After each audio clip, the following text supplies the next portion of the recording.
Apa yang kamu lihat adalah makhluk yang menguasai tempat ini. Sosok Badarauhi, sang siluman ular penguasa lokasi KKN di Desa Penari yang hingga kini masih menjadi perdebatan. Apakah sosoknya memang nyata seperti yang digambarkan di dalam film dan ceritanya?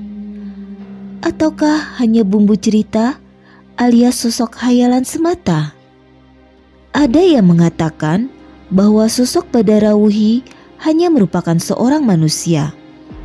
Namun ada juga yang bilang bahwa ia adalah siluman. Belakangan ada yang mengungkapkan bahwa sosok Badarauhi dalam KKN di Desa Penari yang sesungguhnya adalah sosok misterius yang bersemayam di Desa Rowobayu, Banyuwangi, Jawa Timur. Namun, apakah iya Desa Rowobayu ini merupakan lokasi asli yang dimaksudkan pada cerita KKN di Desa Penari? Karena di daerah ini tidak ada nama Desa Penari. Padahal, menurut cerita penulisnya yaitu Simple Man, nama lokasi desa yang asli bernama Desa Penari. Ada tokoh spiritual yang mengungkap siapa sosok Badarauhi sesungguhnya menurut kepercayaan kejawen. Dikatakan kalau sosok Badarauhi itu memang benar-benar ada dan awalnya dia adalah manusia. Dalam cerita KKN di Desa Penari, Badarauhi digambarkan sebagai sosok siluman ular yang meneror para mahasiswa KKN. Nama Badarauhi semakin terkenal setelah kisah KKN di Desa Penari yang viral di Twitter pada tahun 2019 lalu sukses dibuat menjadi sebuah film layar lebar. Sosok yang diperankan oleh Aulia Sarah ini semakin membuat publik penasaran dengan sosok Badarauhi yang sebenarnya.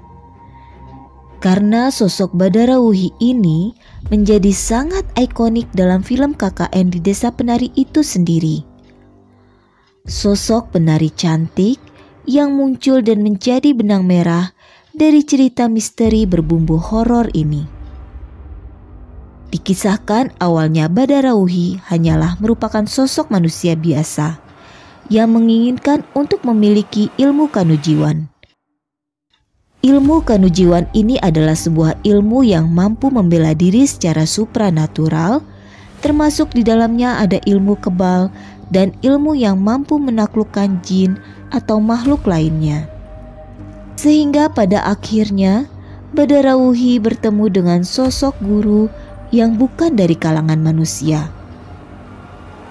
Jadi dengan kata lain, ia melakukan hal terlarang, yaitu berguru dan mengagungkan guru tersebut melebihi sang pencipta, sehingga ia menjadi tersesatkan.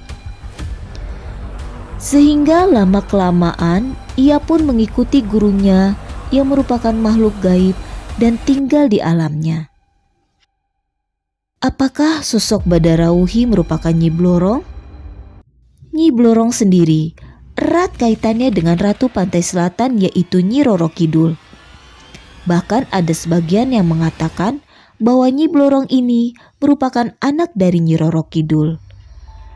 Sedangkan cerita yang lain mengatakan kalau Nyi Blorong awalnya hanyalah manusia biasa juga, yang kemudian dibawa ke kerajaan di Laut Pantai Selatan dan oleh Nyi Roro Kidul ia diangkat menjadi Panglima Kerajaan Pantai Selatan. Meskipun wujudnya sama, yaitu makhluk berbentuk manusia, namun setengahnya lagi berbentuk ular. Tapi Badarauhi dan Nyi Blorong adalah dua sosok yang berbeda. Di mana Nyi Blorong sendiri dikisahkan menguasai lautan, sedangkan Badarauhi di hutan seperti yang telah diceritakan.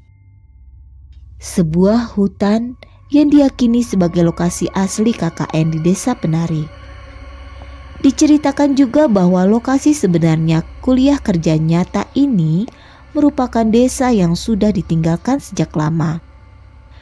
Desa ini ditinggalkan 2 tahun setelah kejadian mengenaskan yang menimpa beberapa mahasiswa yang melaksanakan KKN di lokasi tersebut.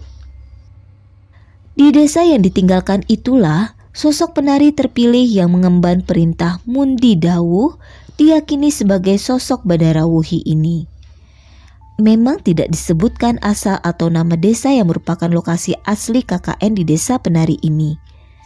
Tapi kemungkinan besar lokasi desa ini berada di wilayah Banyuwangi. Desa ini juga sudah ditinggalkan beberapa tahun setelah kejadian KKN yang merenggut 2 nyawa tersebut. Tapi konon katanya masih sering terlihat beberapa motor melintasi hutan itu pada malam hari. Di desa tersebut juga ada makam tua dengan tulisan nisan yang sudah tak terbaca. Makam tua ini diduga milik para penari perempuan yang masih perawan, yang kemudian wafat lalu dimakamkan di sana. Ada sebuah tempat yang diduga sebagai tempat pergelaran tari yang konon tak sembarang orang yang bisa menari di sana. Yang bisa menjadi penari adalah wanita yang masih perawan yang suka melakukan tirakat. Karena di desa penari ini dulunya memang suka diadakan pagelaran tari. Pagelaran tari ini dilakukan untuk makhluk halus yang ada di desa gaib. Di dekat lokasi tersebut juga terdapat sebuah sungai yang di dekatnya ada kolam air yang digunakan untuk mandi. Kolam inilah yang konon dipakai pasangan mahasiswa dalam cerita, yaitu Bimo dan Ayu, untuk mandi dan berbuat tidak baik di sana. Perbuatan tidak baik pasangan mahasiswa inilah yang katanya melanggar aturan dari desa ini dan juga aturan desa gaib. Diceritakan juga, inilah perkataan yang diucapkan oleh Badarawuhi sebelum ia membawa jiwa mahasiswi itu ke alamnya. Anak yang cantik, saya pinjam ragamu. Kesini, ikuti saya. Itulah cerita tentang sosok Badarawuhi, sang penari siluman berwujud setengah manusia setengah ular, penguasa lokasi KKN di desa penari. Apakah kalian percaya dengan kisahnya? Sebagai orang beriman, tentunya memang kita harus percaya pada hal gaib, karena Tuhan telah menciptakan jin dan manusia hidup berdampingan, di mana jin makhluk tak kasat mata alias tidak terlihat, namun memang nyata keberadaannya. Tapi kita juga harus meyakini semua hal yang menyangkut kepercayaan kepada sosok makhluk tertentu, apalagi sampai memujanya dan meminta sesuatu darinya, adalah hal yang dilarang dan dianggap perbuatan musyrik. Banyak cerita yang kadang dilebih-lebihkan dari cerita aslinya hanya untuk mendapatkan antusias dan perhatian lebih dari pembacanya. Kalau menurut kalian sendiri, apakah cerita tersebut nyata?